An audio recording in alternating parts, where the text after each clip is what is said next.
ये 400 पार नहीं कर पाए, 240 पर आके अटक गए, 240 पर। ये 272 भी नहीं कर पाए। और मैं बधाई देना चाहता हूं अपने उत्तर प्रदेश के लोगों को। ये संविधान बचाने का काम किया है। यदि संविधान हमारा 2024 में बचा है तो इसका बचाने का काम किया है उत्तर प्रदेश के लोगों ने। उत्तर प्रदेश के लोगों ने इस संविधान को बचाने का काम किया। ये पूरे मुल्क में, ये पूरे भारत में सबसे बड़ा प्रदेश कोई है तो उत्तर प्रदेश है, जो लोकसभा की 80 सीटें होती हैं। लोकसभा की 80 सीटें होती हैं और उसमें से 73 सीटें जीत करके जाता है तो पूर्व बहुमत की सरकार बना लेता है। और जब पूर्व बहुमत की सरकार बना लेता है तो थोड़ा सा दिक्कत इसको महसूस होती है कि दोनों सदनों में इनकी बहुमत नहीं होती है, इसलिए संविधान पर हाथ लगाना वो नाफिज नहीं समझते हैं। लेकिन उत्तर प्रदेश के लोगों ने सोचा कि इनको हम 272 पार नहीं होने देंगे। साथियों, इतिहास बहुत लंबा है। आपका इतिहास लोग काउंटिंग नहीं किए हैं, लेकिन पूरा देश कहता कि 5000 वर्षों का इतिहास है। आपका इतिहास 5000 वर्षों का इतिहास है और 5000 वर्षों से आप जंग लड़ते आ रहे हो। चाहे तथागत बुद्ध रहे हो, तथागत बुद्ध के बाद और लोग रहे हो, कबीर रहे हो, दादू रहे हो, रैदास रहे हो, पलटू रहे हो, शूपन सदन रहे हो, दरियादासी रहे हो, नैराना गुरु रहे हो, पेरियार जी रहे हो, रामास्वामी नायकर रहे हो, महात्मा ज्योतिराव फुले रहे हो, संत गाडगे जी रहे हो, बाबा साहब डॉक्टर भीमराव अंबेडकर जी रहे हो, महात्मा कांशीराम जी रहे हो। हजारों लोगों ने, अभी जिसके जन्मदिन पर आप ये कार्यक्रम कर रहे हैं, बी सुंदरम श्याम सुंदर जी का इतिहास हमको पता नहीं था। यहां पर आने के बाद पता चला है, जब मुझको किताब दी गई है तो थोड़ा सा उसमें अध्ययन मैंने किया है तो हमें पता चला है कि हमारा इतिहास बहुत लंबा है, बहुत पुराना है और इतिहास आपका दबा हुआ है। लेकिन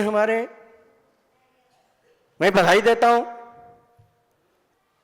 अपने उस विद्वानों का कि जो इतिहास को निकाल करके अपने महापुरुषों को,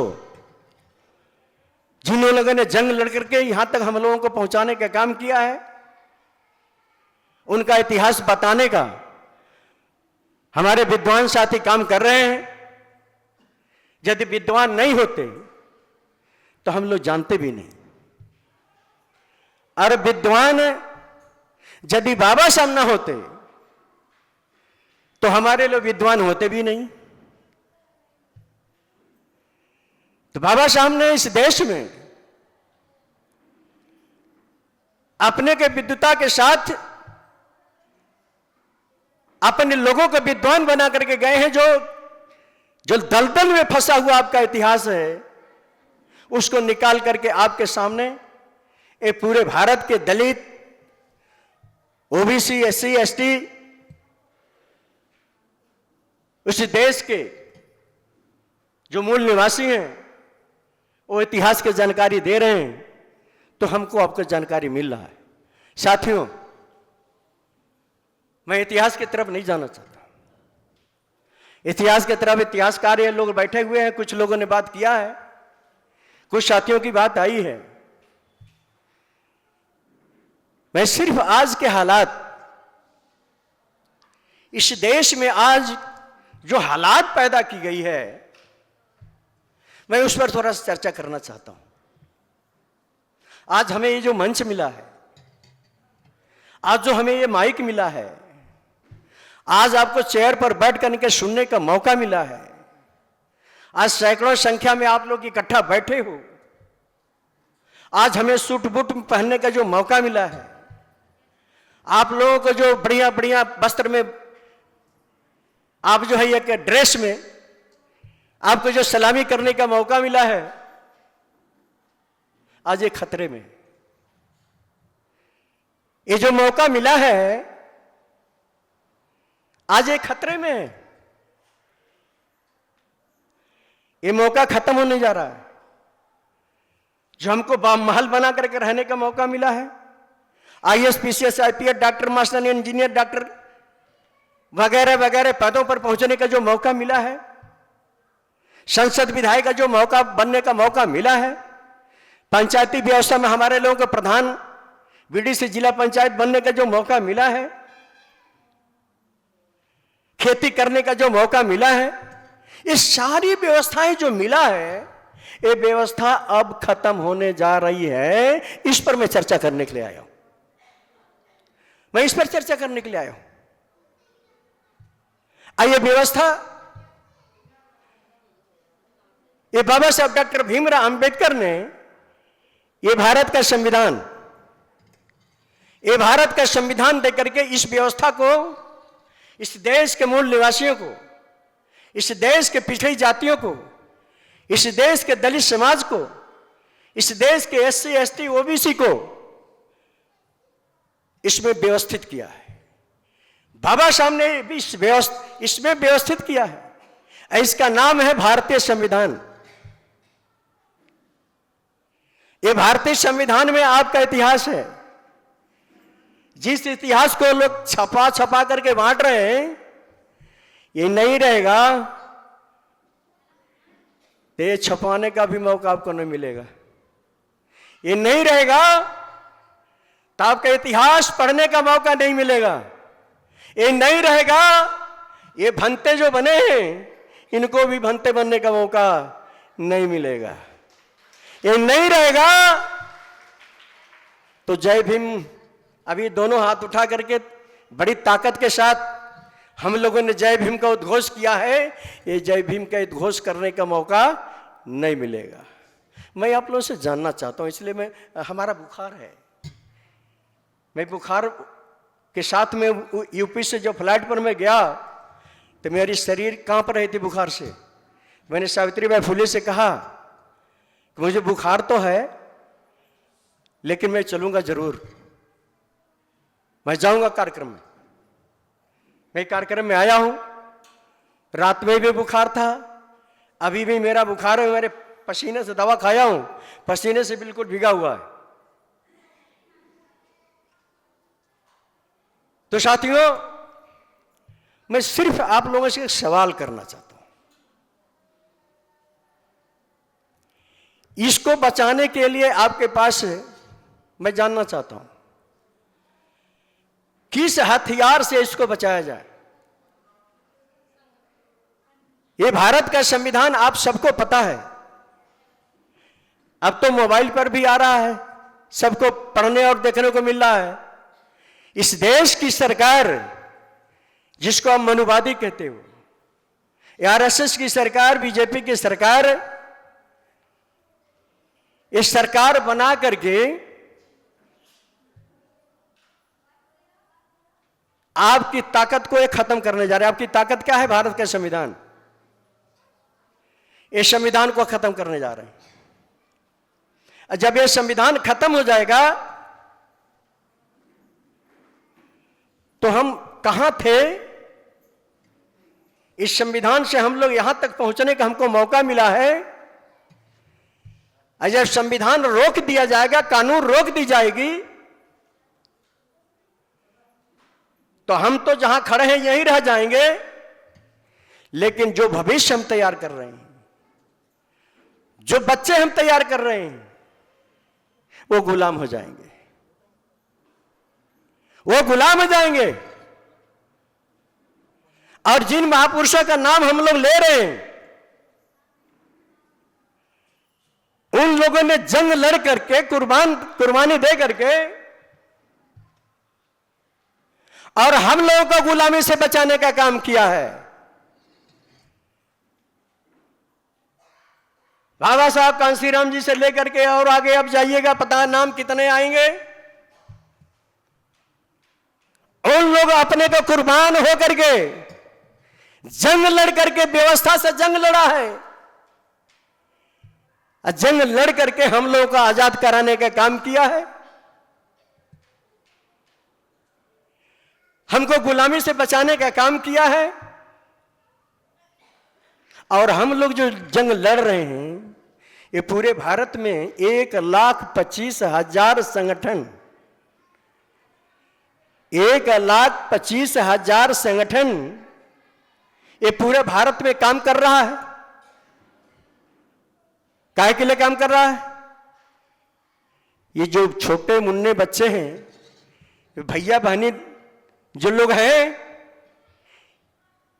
इनकी चिंता करते हुए 1,25,000 संगठन भारत में काम कर रहा है। इनकी चिंता करते हुए कि कहीं ये ना गुलाम हो जाए, इसलिए हम लोग काम कर रहे हैं। इस मंच पर हमारे लोग आए हुए, इसलिए हम लोग काम कर रहे हैं। अभी तो अच्छा है, अभी तो अच्छा लग रहा है,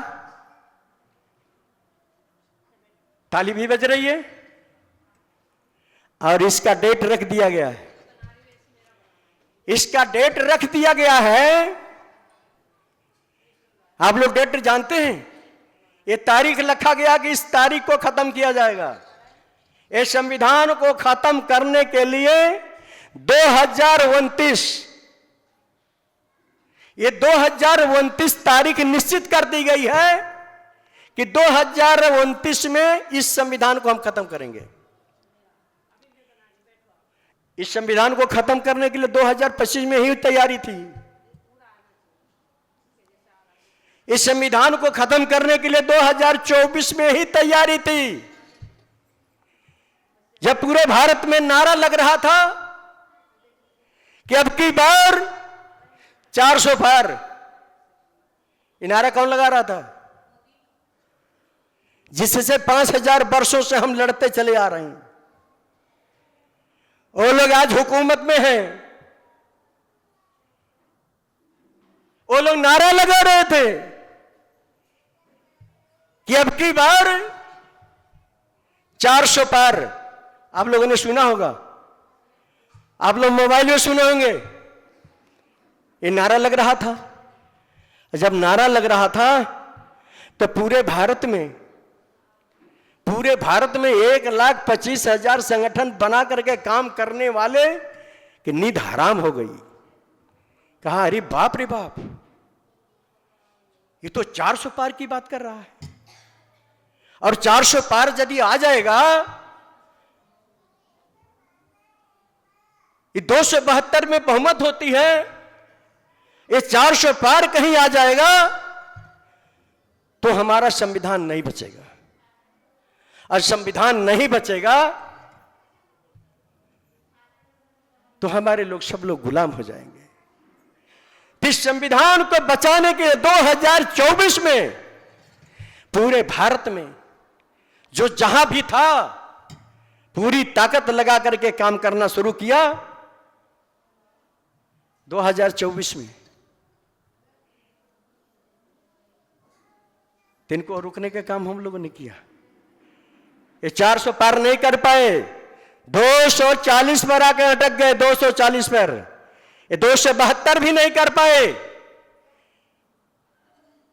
और मैं बधाई देना चाहता हूं अपने उत्तर प्रदेश के लोगों को, ये संविधान बचाने का काम किया है। यदि संविधान हमारा 2024 में बचा है तो इसका बचाने का काम किया है उत्तर प्रदेश के लोगों ने। उत्तर प्रदेश के लोगों ने इस संविधान को बचाने का काम किया। ये पूरे मुल्क में, ये पूरे भारत में सबसे बड़ा प्रदेश कोई है तो उत्तर प्रदेश है, जो लोकसभा की 80 सीटें होती हैं। लोकसभा की 80 सीटें होती हैं और उसमें से 73 सीटें जीत करके जाता है तो पूर्ण बहुमत की सरकार बना लेता है। और जब पूर्ण बहुमत की सरकार बना लेता है तो थोड़ा सा दिक्कत इसको महसूस होती है कि दोनों सदन में इनकी बहुमत नहीं होती है, इसीलिए संविधान पर हाथ लगाना वो नाफिज नहीं समझते हैं। लेकिन उत्तर प्रदेश के लोगों ने सोचा कि इनको हम 272 पार नहीं होने देंगे, तो हम लोगों ने रात दिन जिस तरीके से चूहा खोदता है ना, खोदता मिट्टी, आप लोग देखा होगा ना, चूहा जानते हैं आप लोग? चूहा जानते हैं जो जमीन में खोद करके रहते हैं, जानते हैं? चूहा, चूहा क्या कहते हैं भाई? चूहा को क्या कहते हैं? जो मट्टी के नीचे खोद करके रहता है चूहा। यहां दूसरी भाषा में कुछ कहते होंगे। तो ठीक उसी तरीके से हम लोग रात दिन उत्तर प्रदेश में काम करके इनका 73 सीट होती थी, तो हम लोगों ने इनको 33 सीट पर ले करके खड़ा कर दिया और उत्तर प्रदेश से हार गया। पूर्ण बहुमत की सरकार नहीं बना पाया तो 2024 में संविधान बच गया। ये संविधान 2024 में बच गया। अब 2029 की इनकी तैयारी है। इनकी तैयारी 2029 की है कि 2029 में हम इतनी सीटें ला दें कि राज्यसभा में, लोकसभा में हमारी बहुमत हो जाए, और तब संविधान को हम खत्म करेंगे तो कोई रोक नहीं पाएगा, कोई बोलने वाला भी नहीं होगा, किसी की हिम्मत भी नहीं पड़ेगी। उसके लिए इसने शुरू किया है कहां से? 2029 में मजबूती लाने के लिए शुरू किया बिहार से। ये बिहार से शुरू किया है। ये बिहार का भी चुनाव हुआ। अब बिहार के चुनाव में आप लोग मोबाइल पर सुने होंगे, देखे होंगे, बिहार का चुनाव ये मोदी हार रहा था, ये बीजेपी हार रही थी।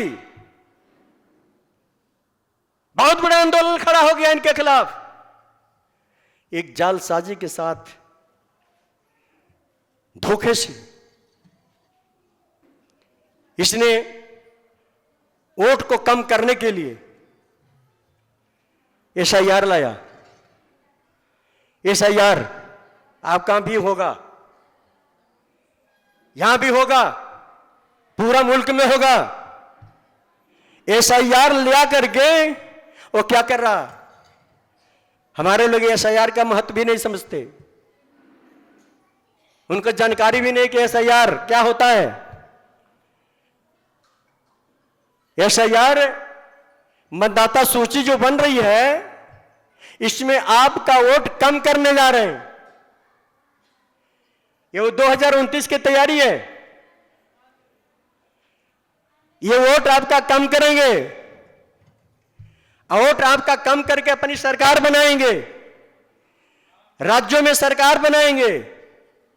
राज्यों की सरकार जब बन जाएगी तो केंद्र की सरकार आसान हो जाएगी। तो केंद्र की सरकार को आसान करने के लिए ये राज्यों में एसआईआर शुरू कर दिया है, एसआईआर करा रहा है। हमारे लोग एसआईआर का महत्व नहीं समझते। और इसके पहले ये बाबा साहब डॉक्टर भीमराव अंबेडकर ने यदि संविधान में कोई व्यवस्था आपको दिया है, बड़ी व्यवस्था, बड़ी ताकत, बड़ा हथियार, धारदार हथियार कोई दिया है, बाबा साहब डॉक्टर भीमराव अंबेडकर ने इस संविधान में यदि दिया है, वो है वोट का हथियार, वो है वोट। और वो जानते हैं, वोट की कीमत को जानते हैं। इसलिए कि लोकतंत्र में वोट तंत्र की व्यवस्था है, और वोट को कम करना, वोट को अपनी पाले में लाना, कैसे लाना, रिझा समझा बुझा करके कैसे लाना, वो सब कुछ वो जानते हैं। वो बहुरूपिया है, जानते हैं।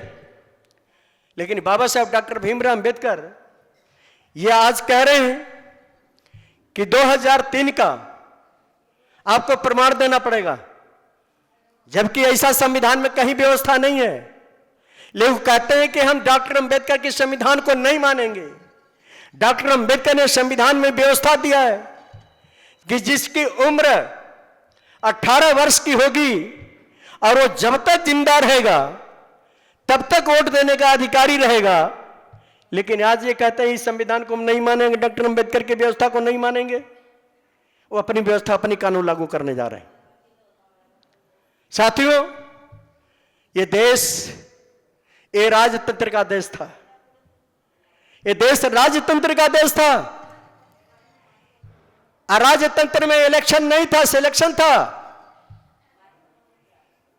जब ये देश राजतंत्र का देश था तो राजतंत्र में हमारे लोगों को सामने बैठने का अवसर नहीं मिलता था। उसी राजतंत्र में हमारे तन पर कपड़ा नहीं हुआ करता था।